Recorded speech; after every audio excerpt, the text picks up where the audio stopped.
Indonesia bukan kaya hanya subur makmur saja, tidak. Ulamanya, aulianya, mutiara-mutiara yang tiada ternilai harganya, itu Indonesia.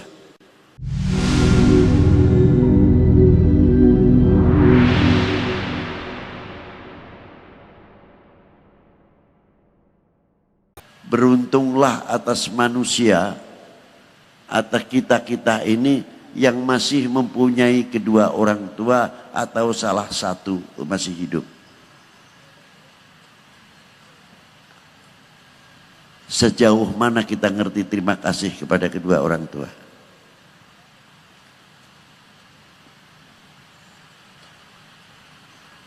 Dari mulai hidup para bapak ibu kita zaman sebelum 1945. Mulai tahun 1940 kita ambil yang dekat saja, tapi kita tidak jumpai. Mungkin para bapak yang cukup umurnya mendekati 90 masih bisa cerita.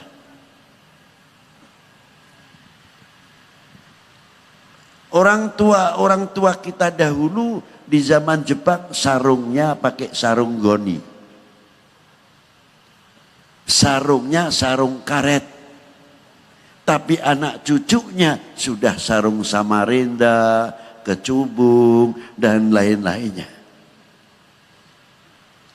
Kita ini tinggal yang mengenyam kenikmatan. Dan bagaimana perjuangan orang tua kita. Wallahu a'lam kalau di Jakarta Barat. Saya pernah hidup di daerah Pesundan, daerah Kuningan. Ibu-ibu kita itu kalau sudah jam 2 malam sudah mempersiapkan dagangannya untuk mengejar pasaran. Iya kalau musim halodo, kemarau. Mana anginnya luar biasa, dingin lagi. Malam sudah berangkat, membawa ada yang kupat, ada yang lepet, ada yang koecang dan lain sebagainya.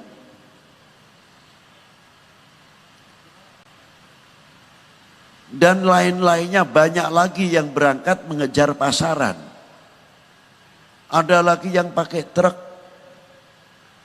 Mana truknya terbuka, bapak-bapak kita di atas bahan-bahan makanan atau sayuran. Mengejar pasaran. Semuanya kalau ditanya untuk siapa? Jawabnya, Beb, ini kalau tidak untuk anak-anak kita, untuk siapa lagi? Oh, yang enteng saja. Warung makan, rumah makan yang kecil-kecilan, terkadang jam 3 malam ibu kita sudah bangun. Menanak nasi, masakan kita sediakan untuk tamunya sarapan pagi. Keuntungannya tidak seberapa, cuma menang kali berapa. Untuk siapa semuanya itu? Untuk anak-anaknya. Karena apa? Sudah cukup kebodohan yang dialami oleh pribadinya. Kalau anak-anak kita mungkin yang umur 40-50 ke bawah sajalah. Bahwa penjajah Belanda dahulu membatasi bangsa kita tidak boleh sekolah sampai lebih kelas 3. Kelas 3 selesai. Yang penting bisa membaca, bisa menulis. Satu itu.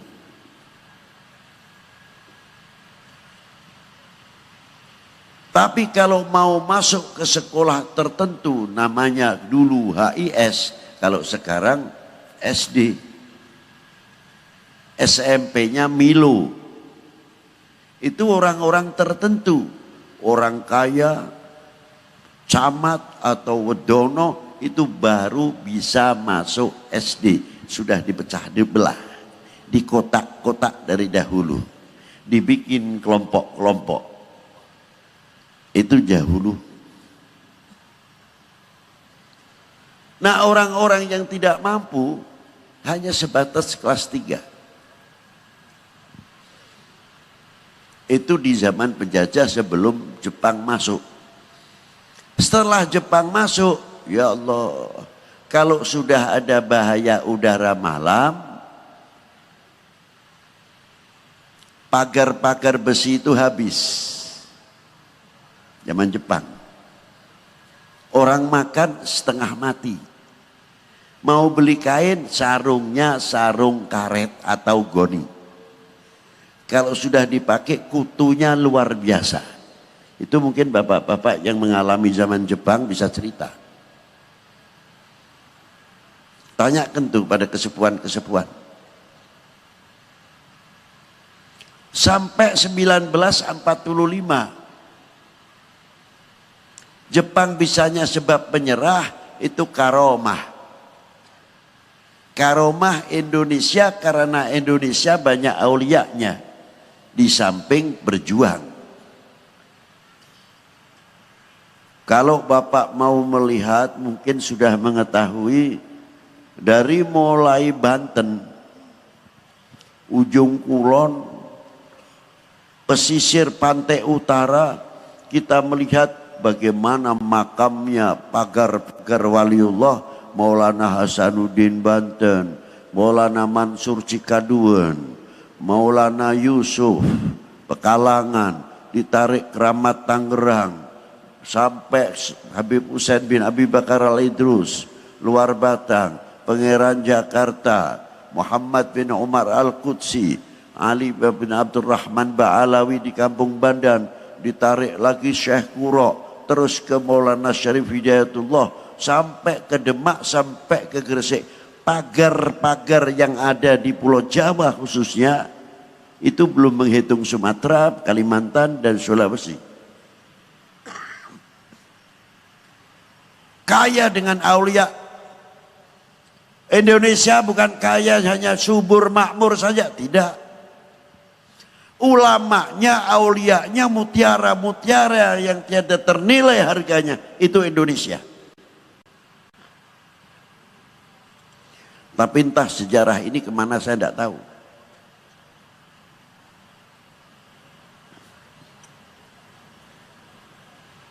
Itu diantaranya. Maka dengan doa beliau yang di dalam alamul barzah dan ditunjang oleh pejuang-pejuang kita, pas bulan Ramadan, apa hari Jumat kalau tidak salah, Jepang itu kalahnya mendapat apa? Bom.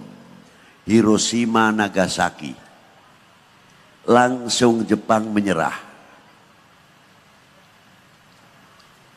Langsung diputuskan 1945 Indonesia merdeka. Itu diantaranya. Ini generasi muda ini sebetulnya sejarah ini harus tahu. Ilmu bumi aja sudah banyak yang tidak tahu. Kecamatan, satu kecamatan dibagi berapa desa, sudah banyak yang tidak hafal. Padahal ini pelajaran teritorial pertama anak-anak kita mengenal untuk Indonesia. Ini satu contoh. 1945 kita ini ada di mana? Belum lahir sebagian besar. 47 ada apa? Belanda datang lagi. Dibawa oleh sekutu. Tidak cukup dari itu 48, sedangkan kita berhadapan dengan sekutu.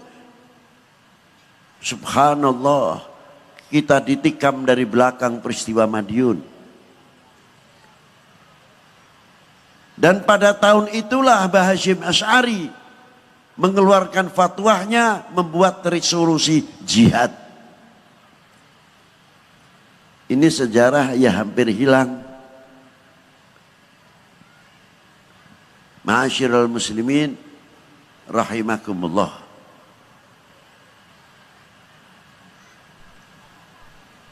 Dari sanalah orang tua kita mengalami gelombang kehidupan. Mau belajar, terkadang biayanya tidak ada, walaupun sudah merdeka. Satu-satunya yang diharapkan adalah regenerasinya yang bisa meneruskan cita-citanya untuk membangun dan mengisi kemerdekaan. Mempunyai kontribusi apa kita? Jumpai 1945 tidak, 47 tidak, 49 tidak jumpai. Tinggal mengisi kemerdekaan saja sebetulnya. Bagian ucapan terima kasih kepada pendiri-pendiri bangsa ini yang ikut andil besar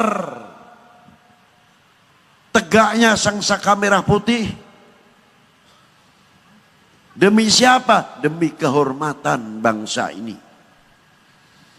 Merah putih memang kelihatannya hanya merah putih, tidak ada tulisannya satu huruf pun. Tapi dalam merah putih itu ada 3 hal. Kehormatan bangsa, harga diri bangsa, jati diri bangsa, itu ada di dalam merah putih. Ingat itu. Dan tegaknya kembali tidak sembarangan. Indonesia merdeka berdarah, bukan hadiah. Nah, kembali kita bertanya, apa terima kasih kita kepada para beliau? Apakah akan menjadi bangsa yang mudah dipicu? Apakah menjadi bangsa yang mudah dibentur-benturkan, diadu domba? Kalau negara lain, Pak, mungkin kalah perang karena kalah persenjataannya dan kalah strateginya. Tapi Indonesia jangan sampai terjadi, jangankan lagi pakai senjata, kena hoax saja kalah. Ini yang paling berbahaya. Jadi kira-kiranya kalau Indonesia hancur ini, kira-kiranya kita semua itu rela, ridho atau tidak? Benar. Buktikan kalau benar.